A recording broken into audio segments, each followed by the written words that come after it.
everybody, how you all doing? Welcome back to the channel off the underside. We've got another very special guest today. I'm really excited about this one. Been a big fan of this man for a long time. He's a football commentator. You know, if you don't know his voice, then you're not really a football fan, in my opinion. You know, if you're a FIFA fan, a computer fan, or you like the game of football at all, you will definitely heard this man's voice. It's Mr. Derek Ray. How you doing, pal? I'm very well, Jamie. Enjoying a bit of time off, which we all need. And for a football commentator, that, if it comes at all, is usually towards the end of July. So, yeah, trying to soak it all in. Yeah, I've been watching a wee bit of your Instagram stories and that. You're having a nice time out. You're walking and enjoying the nice weather over there, isn't it? Is it nice weather at the moment? It is. Well, it has been for the last few days. It's been wherever I've gone in the last 6 weeks or so. It's been, quite frankly, far too hot. I'm not a fan of really hot weather, but the last few days, just perfect. As you said, I like my walking. I like to try to get 6 or 7 miles walking in most days and enjoy that before it all begins again, before the stress and the new season starts. Good, mate. It's good to spend it productively with your time that you can. So, on this channel, Derek, we like to go right back to the very start, mate. You grew up in Aberdeen. Were you always a massive football fan? Was commentary like a dream of yours? I was always a fan from a young age. Being from Aberdeen, it's obviously a one-club city. And I remember the first game I went to at Pittodrie back in the early 1970s. And that was sort of the ritual. You went to the home games, sometimes to the reserve games as well. I played football, but never to a high level.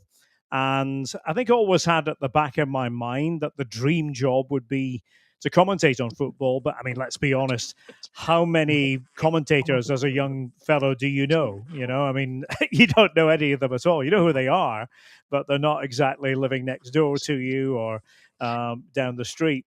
So it was one of these things I sort of said, okay, I'm going to just start recording my own stuff. And I did that with a very small contraption called a stereo cassette recorder, battery operated, would walk around with it, would talk. Oh, excuse me, as I hit my computer here, would talk to myself, and eventually plucked up the courage to take my recording device to Pittodrie. And that was initially for reserve games. We'd get a lot of very strange looks. You know, who's that daft laddie who's talking to himself all the time? Understandable. And then eventually to first team games as well. And this was sort of in the Fergie era, the start of the Fergie era, around 79, 80, into that sort of period. And just kept doing it before I got my chance with hospital radio, which is still, I think, very much a thing in Scotland and around the UK. And it was a chance to, you know, take it a step further in terms of actually doing things live on air, including the home games at Pittodrie.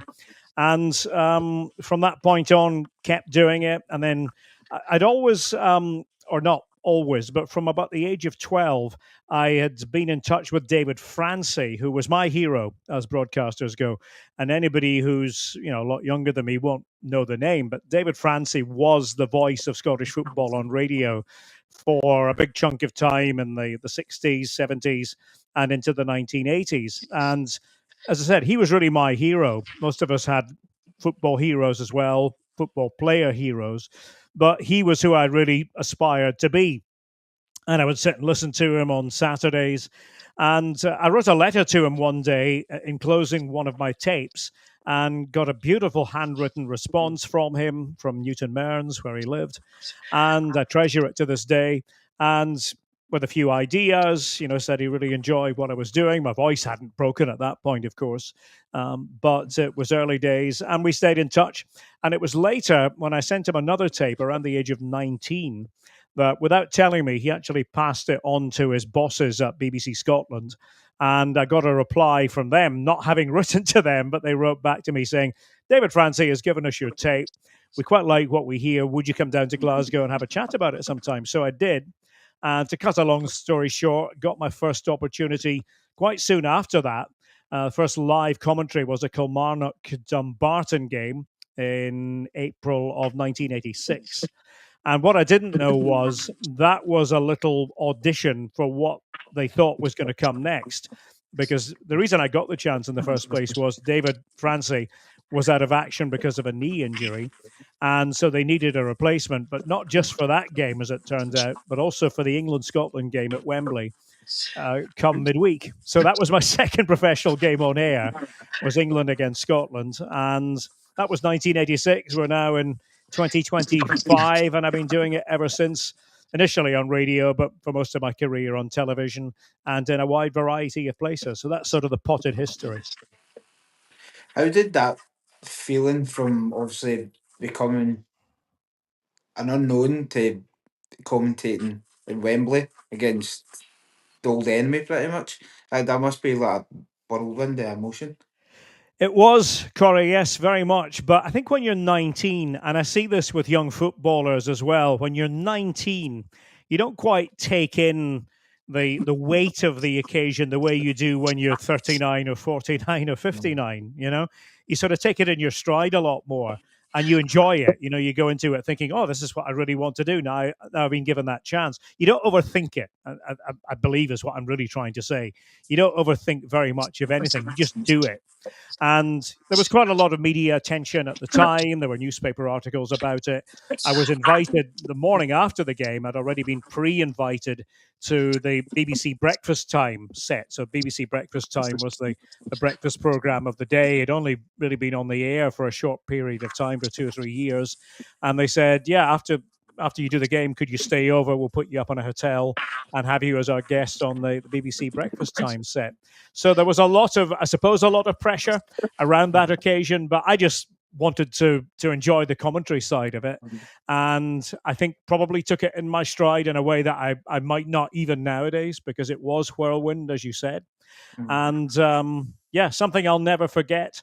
Not the entrance that you expect. You know, normally you would think it would be working your way up the divisions, but I suppose I had done that because for many years as an amateur broadcaster, I'd been doing all these Aberdeen reserve matches and actually building a body of work and getting some experience on air, albeit unpaid. But in terms of the professional side, yeah, it was very much a whirlwind. So you mentioned that obviously when you were growing up in Aberdeen and you were going to the games and it was just a dream to be, a commentator and stuff. Was there anything else at that point in your life you were interested in? I'm just thinking if that hadn't happened, what kind of was there any other avenues you could have possibly went down? Well, this sort of was to tie into my career later on, but I was very much into the German language, and it was my favorite subject at school. It was my hobby, really, as well. So I discovered from a young age that for whatever reason, the German language spoke to me. I would sit for hours listening to German radio because being in Aberdeen, we had that direct link with northern Germany, basically the North Sea, meaning that you don't have any hills or mountains in the way, and the signal was crystal clear. So I would have many happy hours in this sort of secret world, listening to what was happening in Germany news-wise, and also the Bundesliga, which tied in with my football interest at the time. So yeah, that was the other thing that really did motivate me, and I think realistically, I thought as a young person that with my early fluency in German, I thought that it would maybe point to a career either as a teacher or perhaps as a translator, as an interpreter. And I thought that was maybe a bit more realistic than being a football commentator, because again, there aren't or weren't that many jobs going on the football commentary front. So that was what I did a lot. I also played cricket, believe it or not. Now, Aberdeen was a strange place at the time where in the surrounding area, every village, every community had its own cricket team. And it was nothing to do with any sort of, you tend to think of cricket and you think, well, that's a sport for posh people in the south of England or whatever. But certainly in the north of England, it's not. And Aberdeen mirrored that, So if you take a trip to some of the towns and villages around Aberdeen, they still have their cricket teams. So that was the sport that I actually played to a reasonable level as a young fellow. It was better than my football ability, and played a bit of golf, but I really just viewed golf as a way of getting my cricket in order, because I found the hand-eye coordination thing worked very well. But ultimately, the football commentary side of things was to take over my life, and went to university, but once BBC Scotland gave me that first chance and then invited me to work full time for them, which they did. And once I was commentating every week and on the air on Radio Scotland pretty much every day, it was clear that was the path I wanted to go on full time. And after just a year in commentary, you won British Sports Broadcaster of the Year. Was it right that the judges didn't know how young you were? Yeah, that's a true story. I was invited down to London, got this fax that said you've been invited down to London because you're on the shortlist for the British Sports Broadcaster of the Year award. They had these things called the Sony Awards, which happened every year and for radio broadcasting. And I was one of the 5 named as a potential winner of the Radio Sports Broadcaster of the Year award. And of course, I thought, well, this is a novelty thing because, my story did make the newspapers and mentioned the breakfast time appearance. So it was in the public eye. So maybe somebody's just saying, okay, let's put that young guy on and, put him on the list. But he's probably not going to win because the people that were also on the list were pretty formidable. We're talking about heavy hitters in sports broadcasting, people who've been doing it for years. Somebody like Christopher Martin Jenkins, who was the BBC's cricket correspondent and had just broadcast the Ashes tour back to the UK. I thought, realistically, I'm not going to win this. But then the awards were handed out and they said, then the winner is Derek Ray of BBC Radio Scotland. And I thought, okay. And so afterwards, I, went up to the judges and said, thank you very much. Didn't expect that at all. And the head judge, who had quite a sort of a plummy voice and big striking presence, and he said, well, old chap, he said, I have something to tell you. He said, well, old chap is wrong. It's young chap. He said, we didn't really know how young you were at all. He said, we just judged you on what we heard. So so that obviously boosted my confidence because I thought, okay. So they just listened to these tapes and they decided that my one was the winning one. So 1987, I had that award and still have it, of course. And something really special so early in my career. That's what I was going to say. That must have really give you a good bit of confidence in that. And did that inspire you to continue if you had any kind of doubts beforehand in it?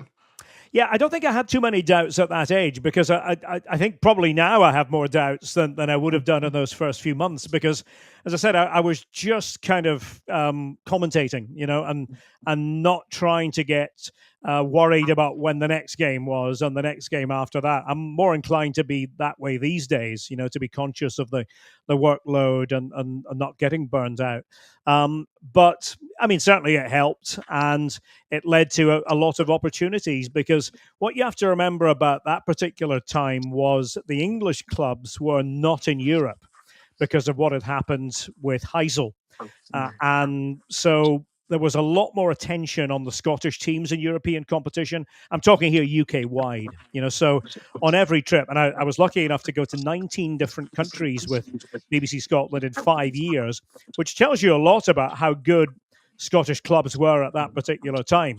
Teams like Dundee United getting to a European final. I was with them all the way, 1987. Aberdeen were still pretty useful at that point. And we haven't even mentioned Celtic and Rangers, who later were to get better with Graham Souness as their manager and then Walter Smith. So it was a bit of a golden age for Scottish clubs. And on these trips that I would go on, you would see all the high-profile English sports journalists of the time, because they had no English teams to accompany. And they were sort of hitching a lift on the Scottish wagon at that point because that's where the story was from a UK point of view. So it was quite an exciting time. And it meant that, for example, network radio in the UK would say, oh, I know you're going for Radio Scotland to cover, let's say, Dundee United in, I don't know, Yugoslavia as it was.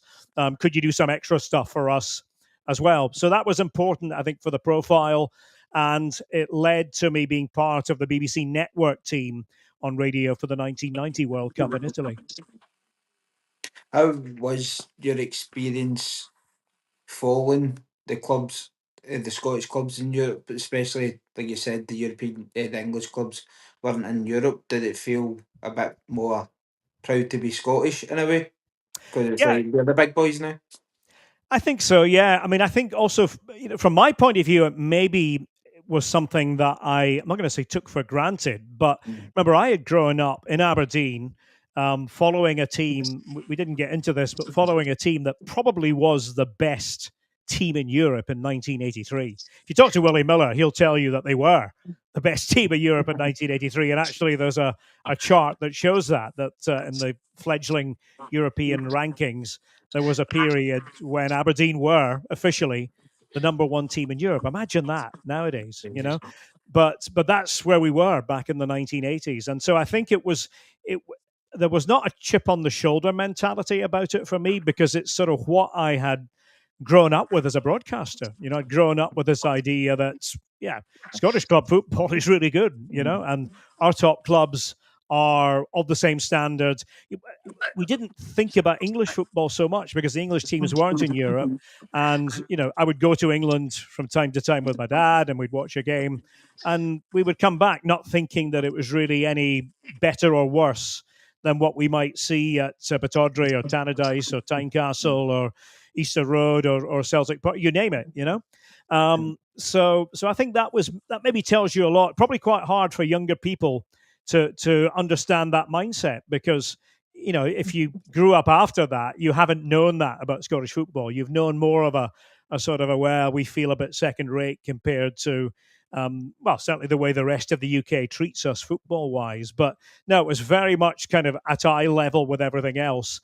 And yeah, I mean, obviously, as a Scottish broadcaster, you're very proud to be there broadcasting the games going back to Scotland. But in this case, knowing that with Dundee United, for example, I mean, that was a great run in 1987, knowing that, you know, these games, winning in Barcelona, likewise away to Borussia Mönchengladbach in the semi-final of that UEFA Cup, you're knowing that a lot of people are taking in your work, are watching and listening, and yeah, it's good when you have that profile with our own clubs who are prospering.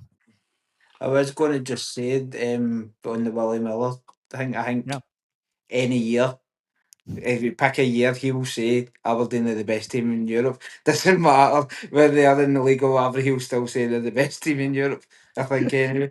I mean, I have to say, and again, I try to be very impartial as a commentator, and always, even with things that are dear to my heart.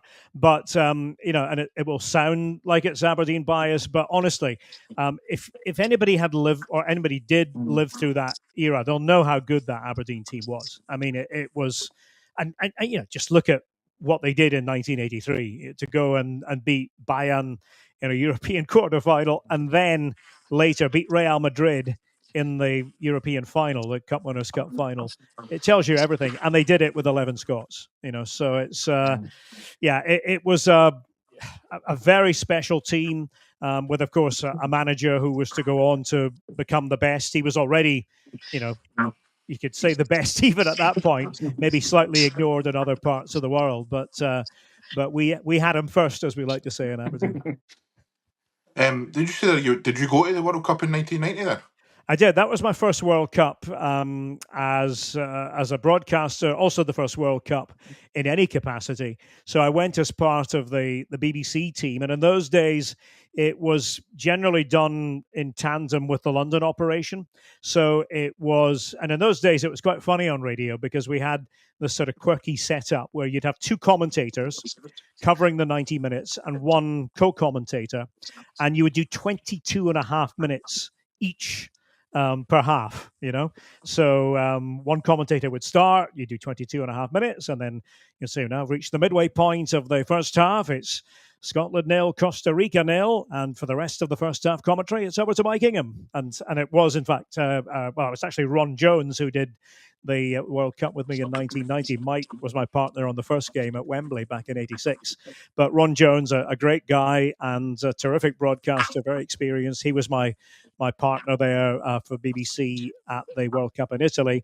And we had the legendary Dennis Law as our co-commentator. So as a 23-year-old at the time, that was fabulous, you know, to be part of that. Sort of something I'd had in my head. Wouldn't it be amazing to be part of the BBC team and to have somebody like, you know, Dennis Law, one of these, you know, players whose, you know, CV speaks for itself alongside you, and to get to socialise as well.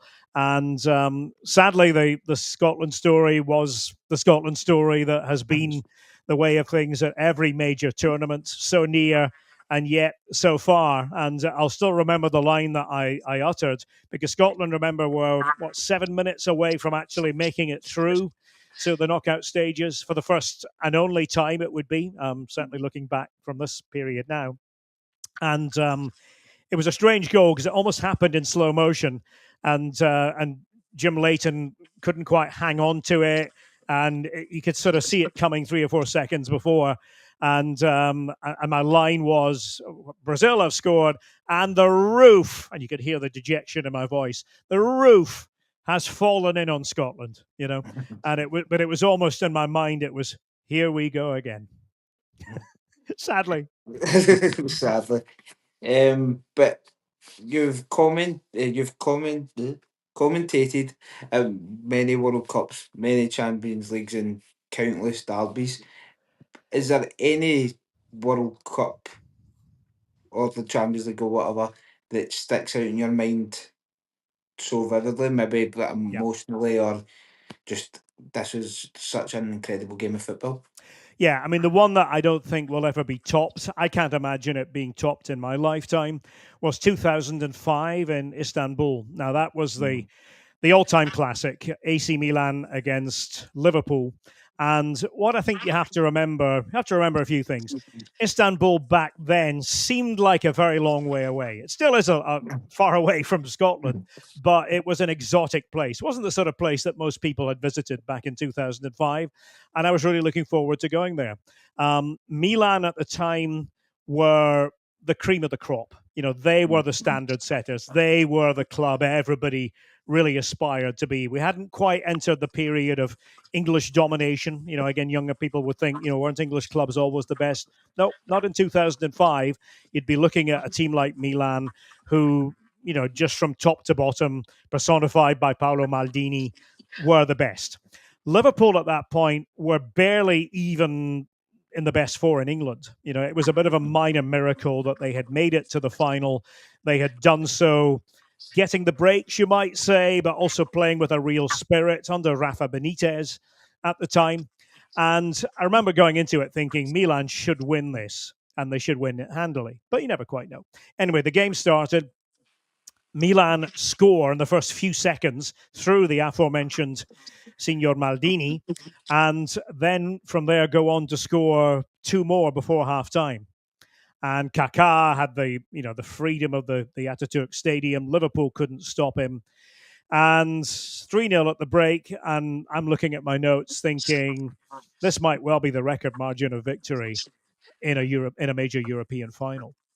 But then what happens in the second half? And this is why we love football. Liverpool suddenly come out and start to play and quickly score a goal. Steven Gerrard, doing Steven Gerrard sort of things.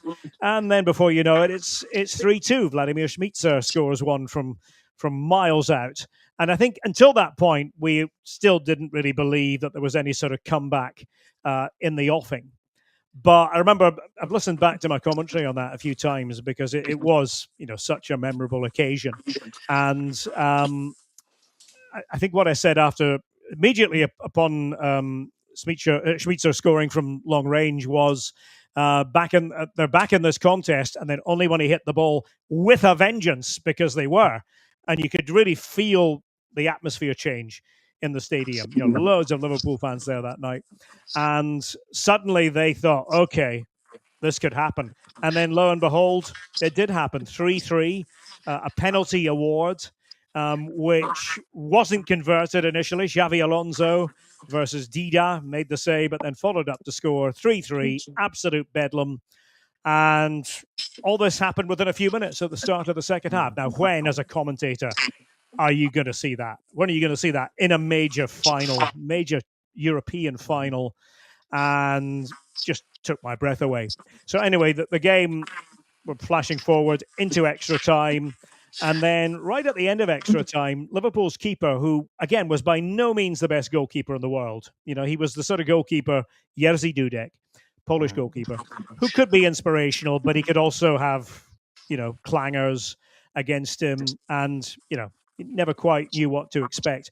He made two of the greatest saves, a double stop to deny Andrei Shevchenko right at the end of extra time to keep it at 3-3, to send it to penalties. So then you're thinking, this really feels as though it's destiny somehow for Liverpool. That they're going to get away with this, and it's going to go down as the most miraculous Champions League final victory of all time. So goes to penalties, and that's exactly what happens. But this is where, when I listen back to that commentary, preparation is a big part of what we do. Now, also, I think your own experience is a big part of it. And being the age I was, how old was I when I did that Champions League final? Would have been 38.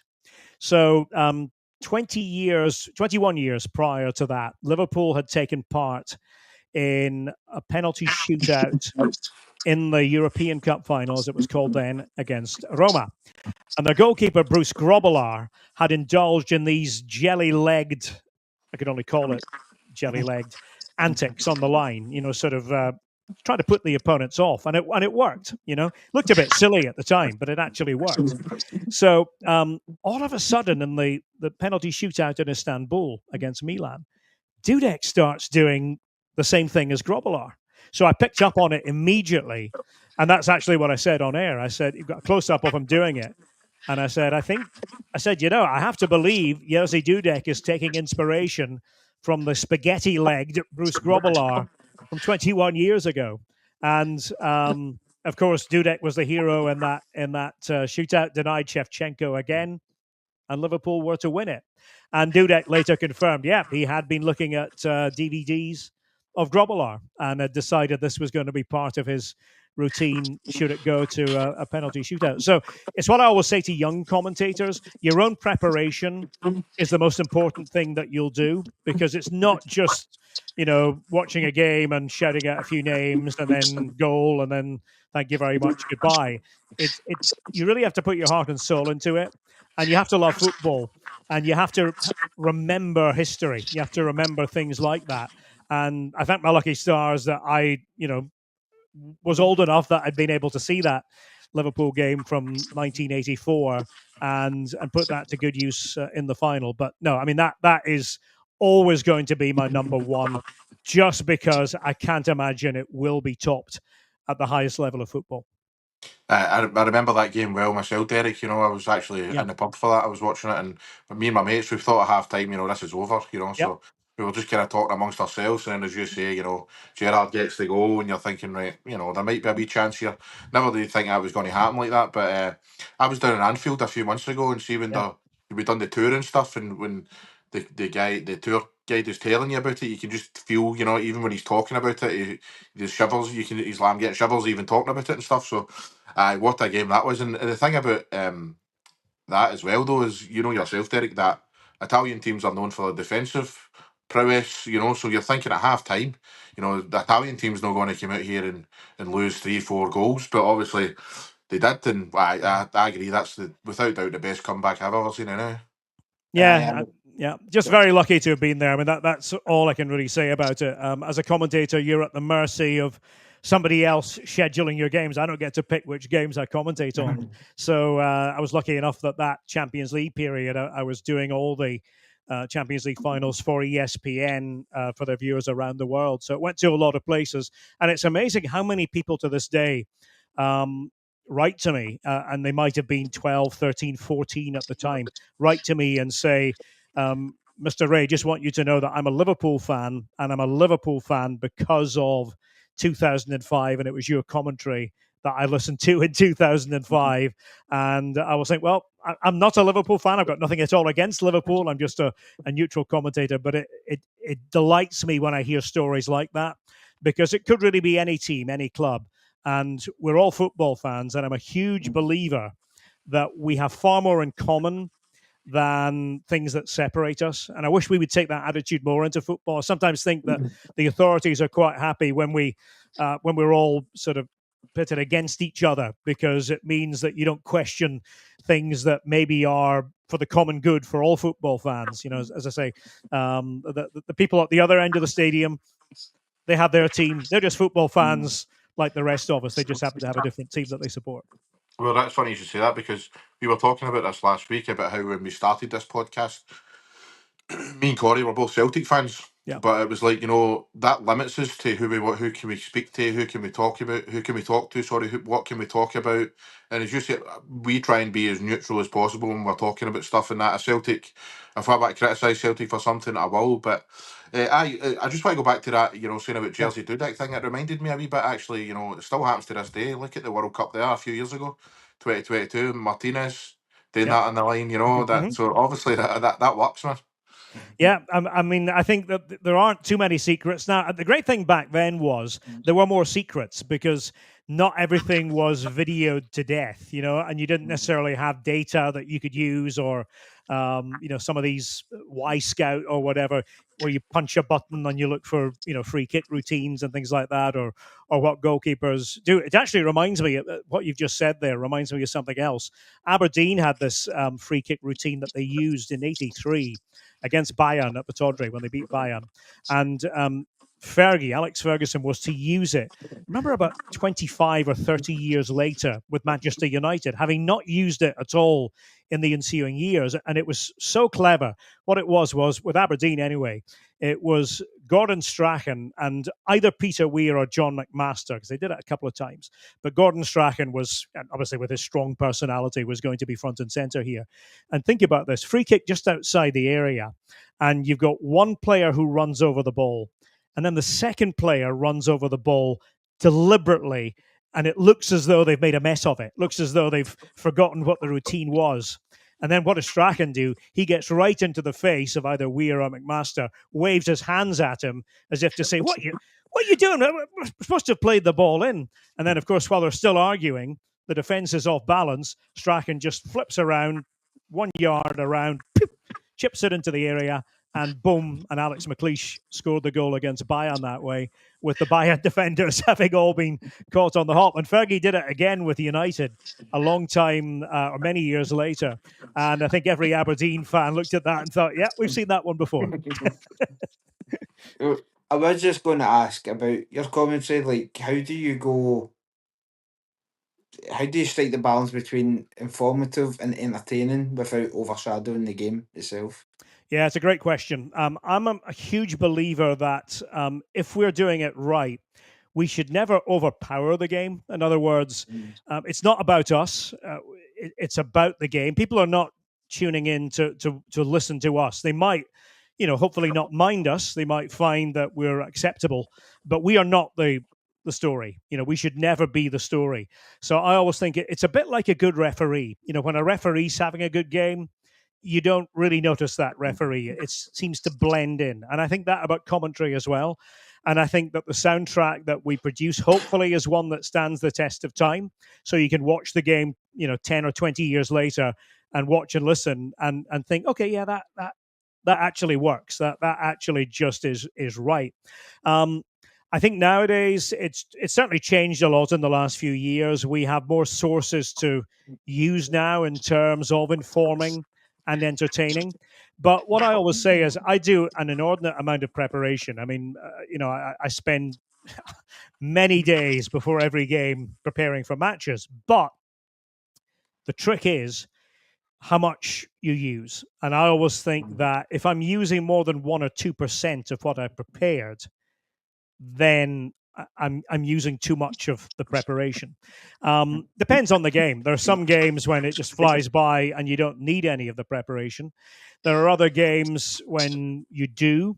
The thing, and I mentioned that 1 or 2% that you require, you never quite know from game to game what 1% or 2% you will need, because the game dictates that, So you have to commentate on the game in front of you, not on the game that you thought in advance you were going to see, You have to have that in your head, but then you have to be ready to change gears and say, okay, this game is going this way, and forget what my preconceived notions were before a ball was kicked.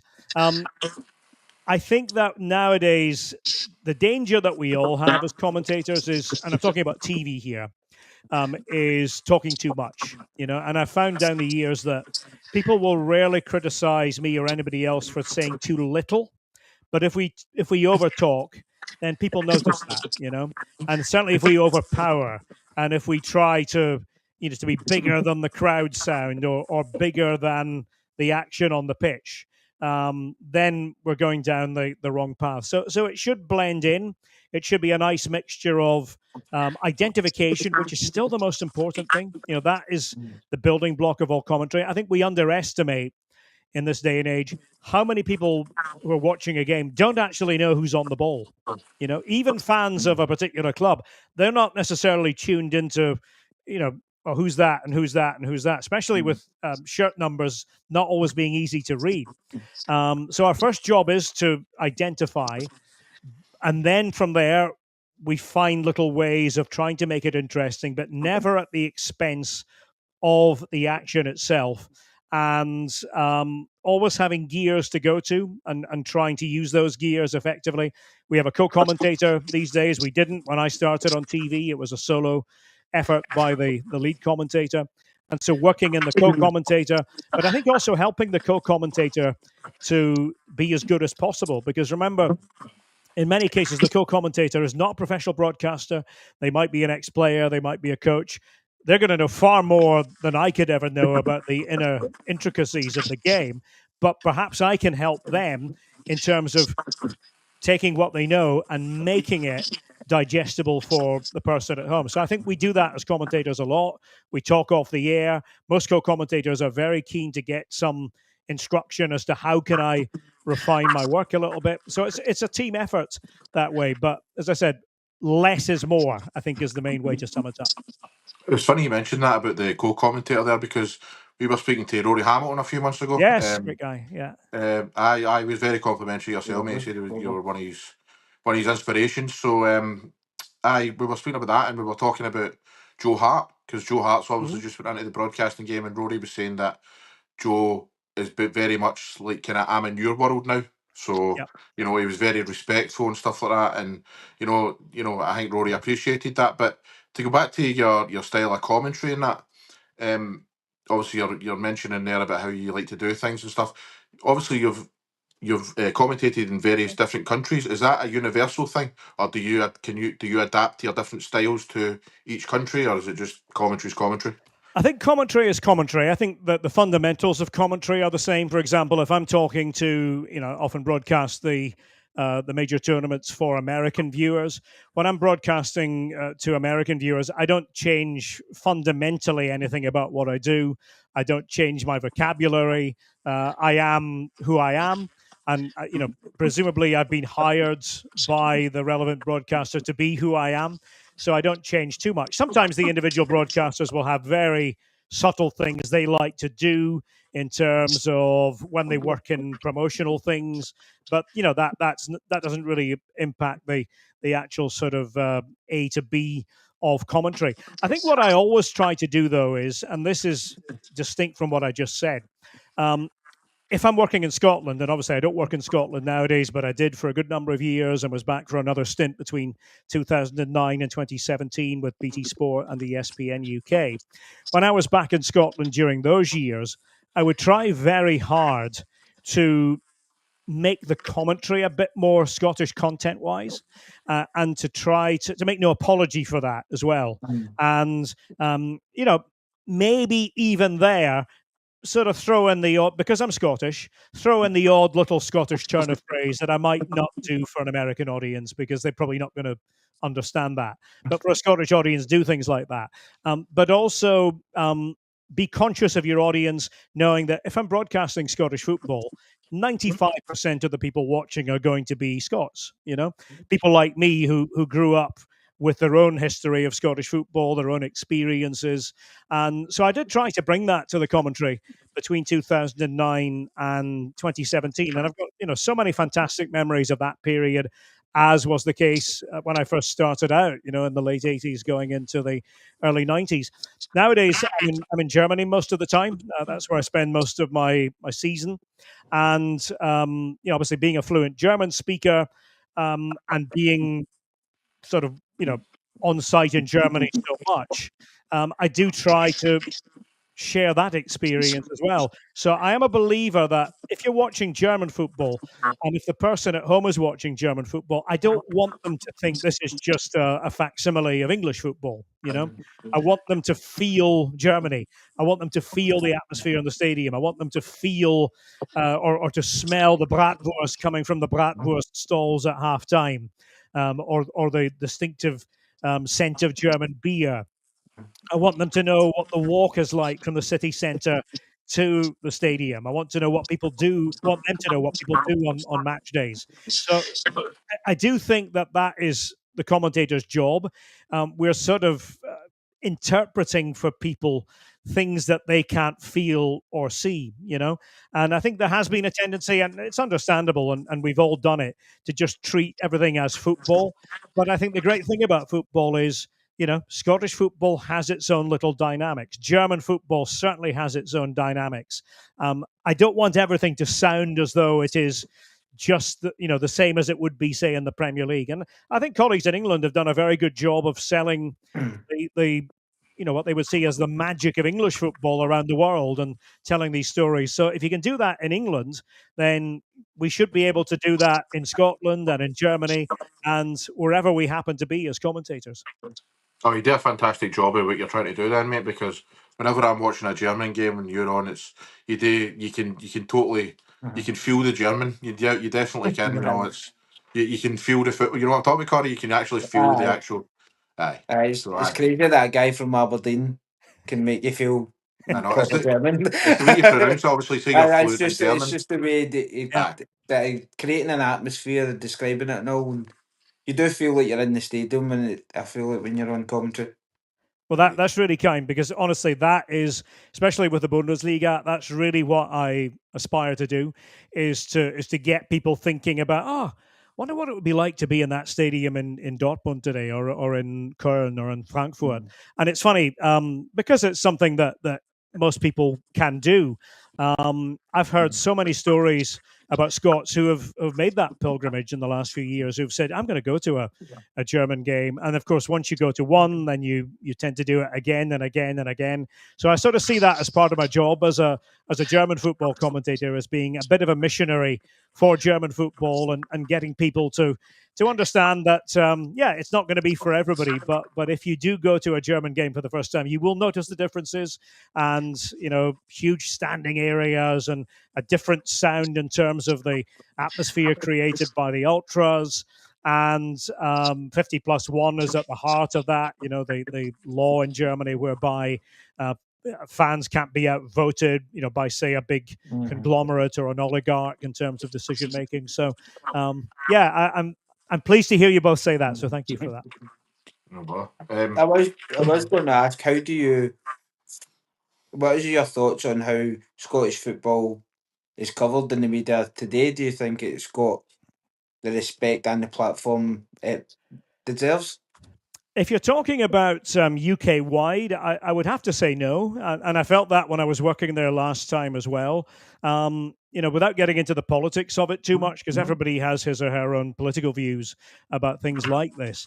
But the fact is, Scotland is part of the UK. But the big problem that we have, and I say we because I'm a Scot, even though I don't live there currently, the problem we have in Scotland is that decisions made about Scottish media are actually made in London. Now, that is a problem because, if I compare and contrast with football countries which are close to Germany, like Switzerland and Austria, and you could say the Netherlands, right on the border, or Belgium, in those countries, and I realize, they are independent states, and Scotland is not, it's part of the UK, but it's an independent football country. But in those other countries, the decisions about media rights deals are being made in those countries. And, people in Belgium or in the Netherlands are watching Belgian or Dutch football.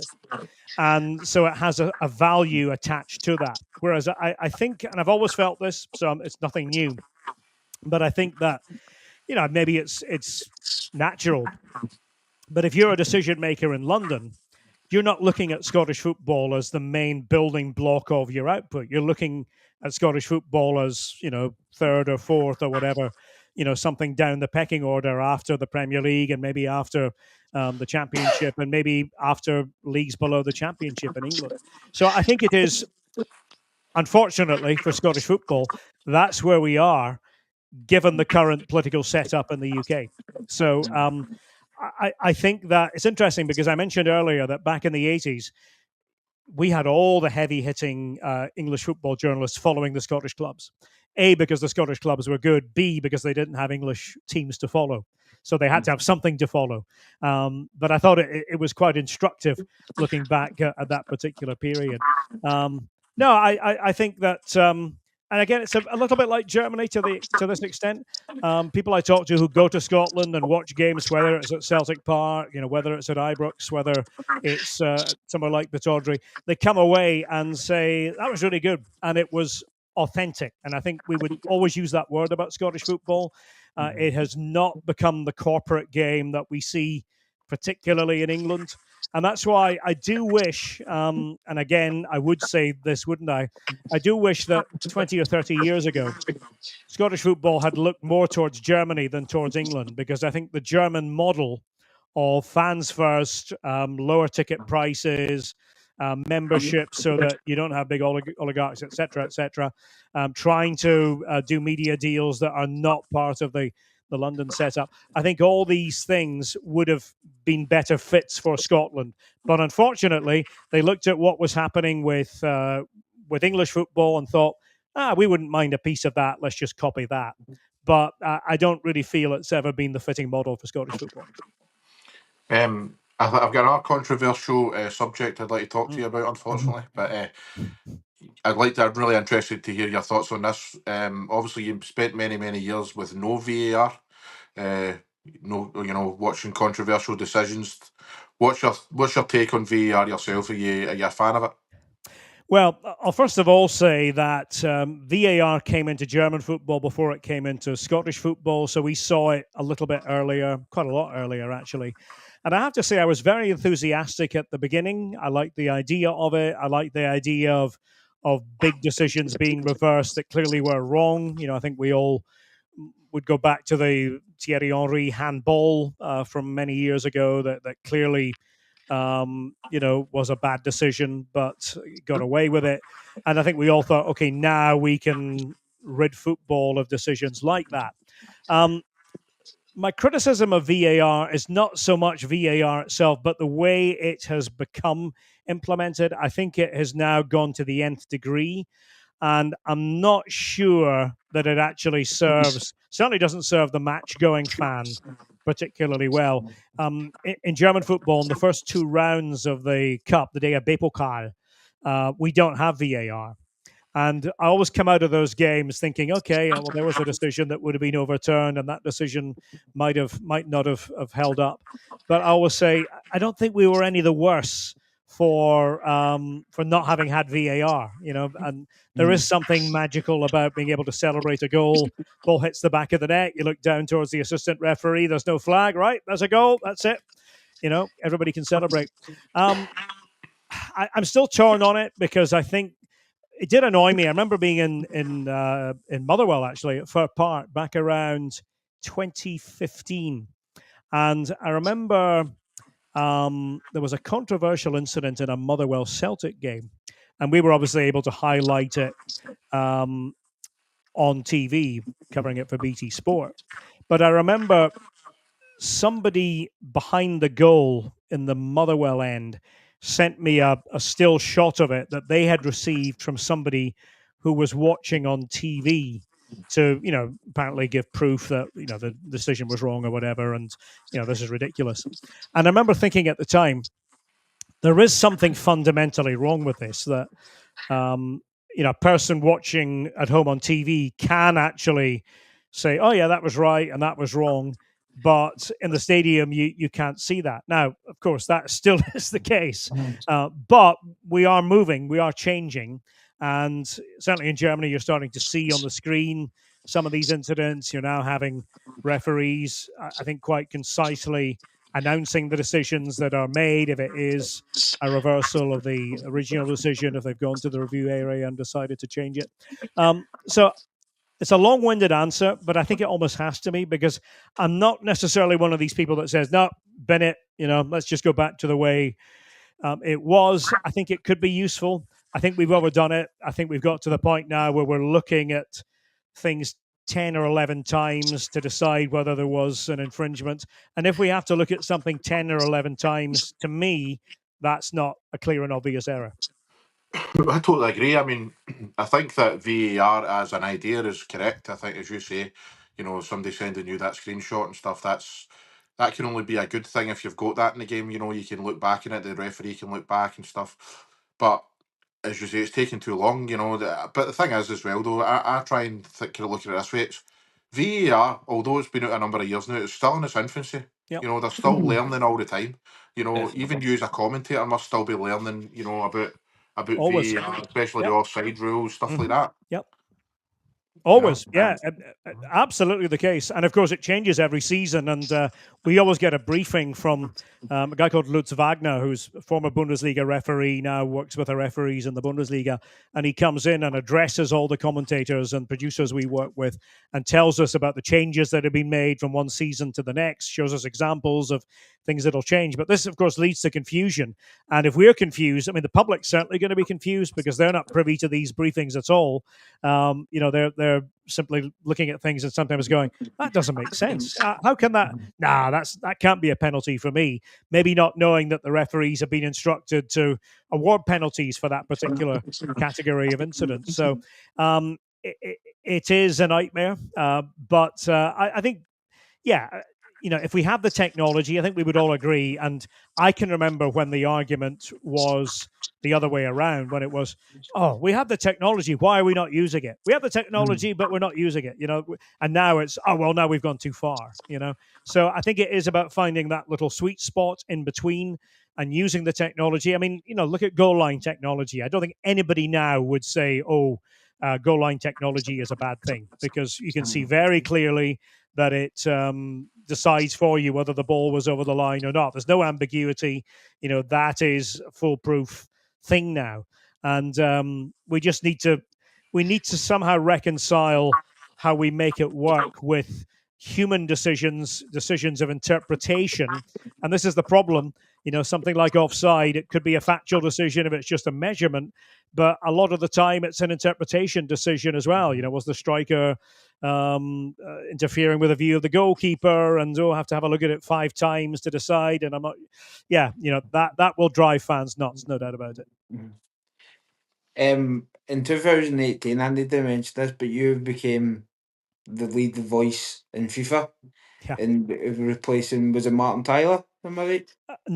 Martin and I worked together on it for 2 or 3 years after that. Martin, who's obviously a legend in our business, one of the great voices, Martin continued doing it, and it was only 2 or 3 years later that I began to do all categories of the game. I'd originally come in just to do the Champions League.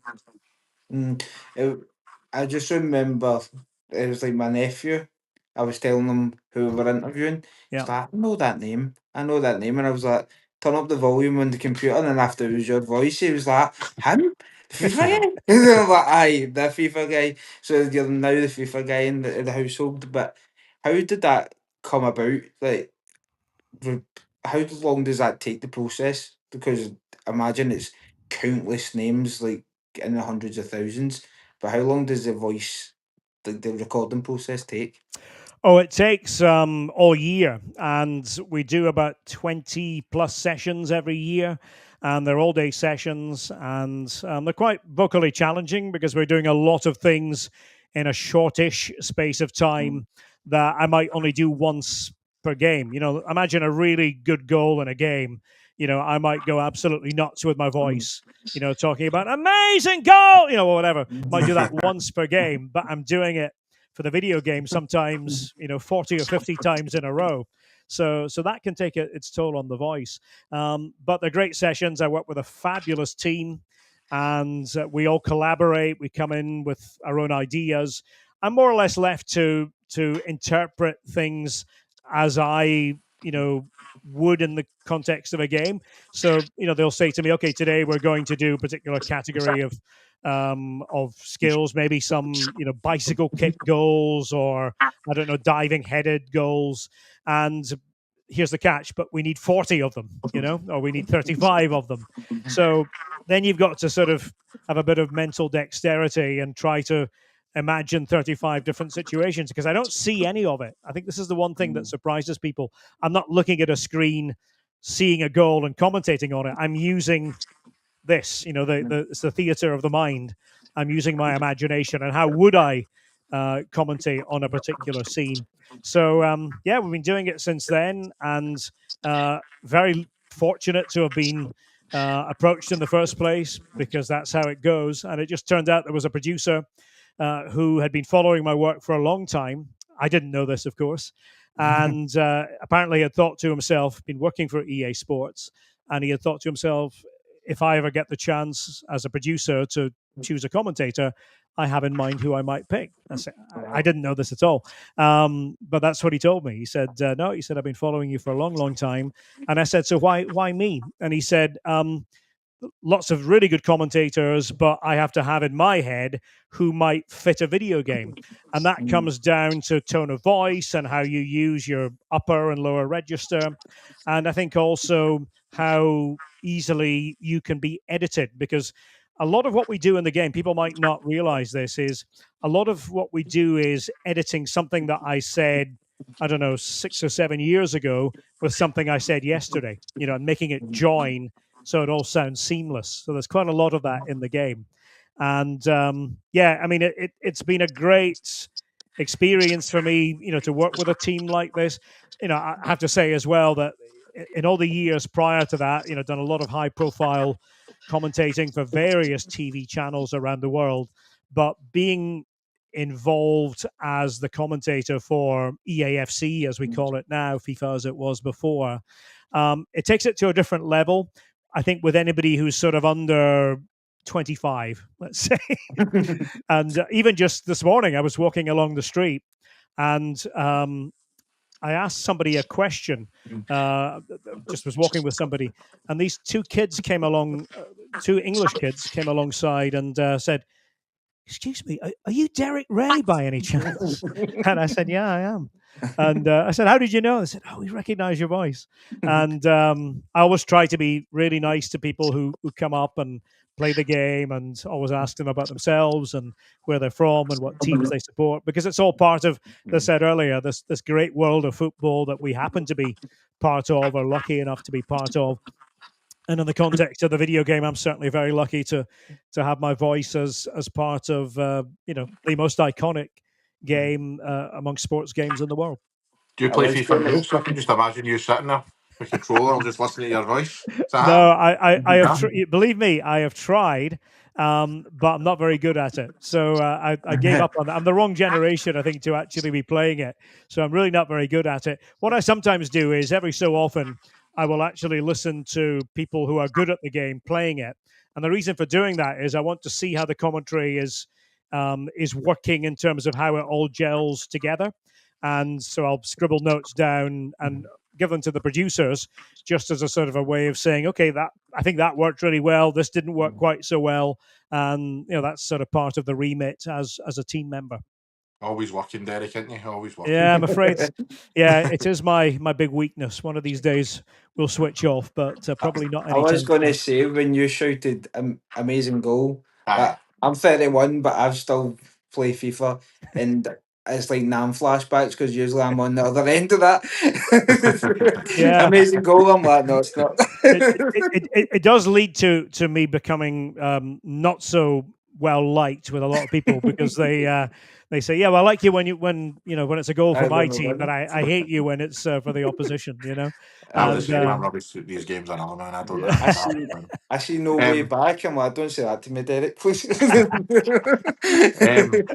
Derek, honestly, I've got like 100 questions could ask you, but I've got one more to ask before we finish up. As you said earlier on, mate, we're Celtic supporters, so we've got a player in our midfield who I know you know very well, Arnie Engels. I'm a big fan of Arnie Engels. I don't think he had the best of seasons last season.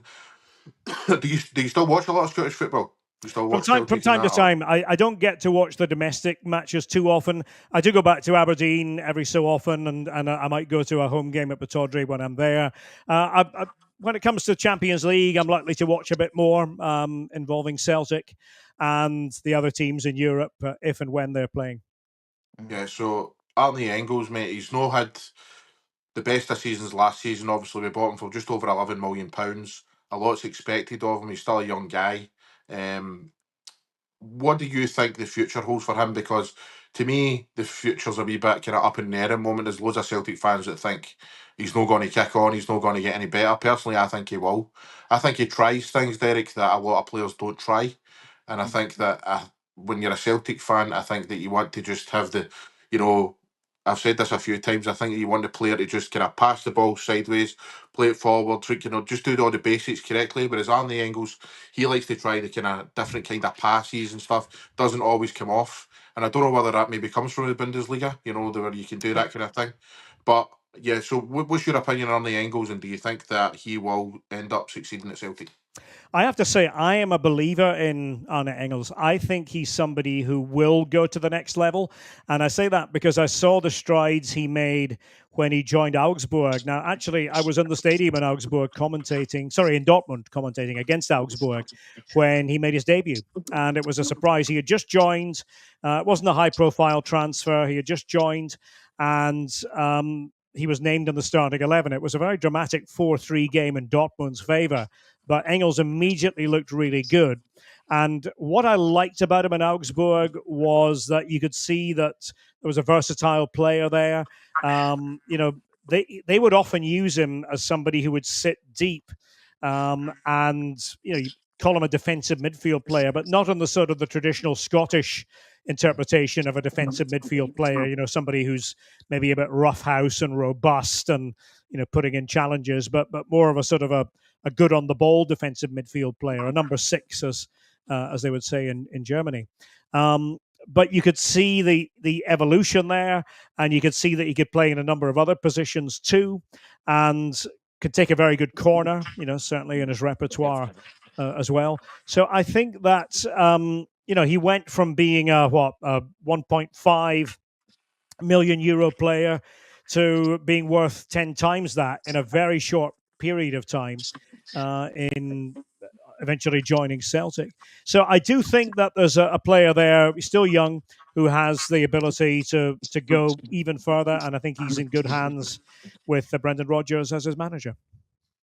Well, that's a good place to leave it for us, mate. Derek, it's been a total honour and privilege to talk to you, mate. It's a dream come true, actually, to speak to you, mate. Thank you very, very much for your time. I know you're on holiday, so enjoy the rest of your holiday, mate, and good luck for the future. And thanks for coming on.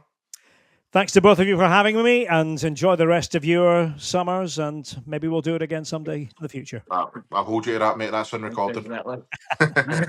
See you later. Thank you.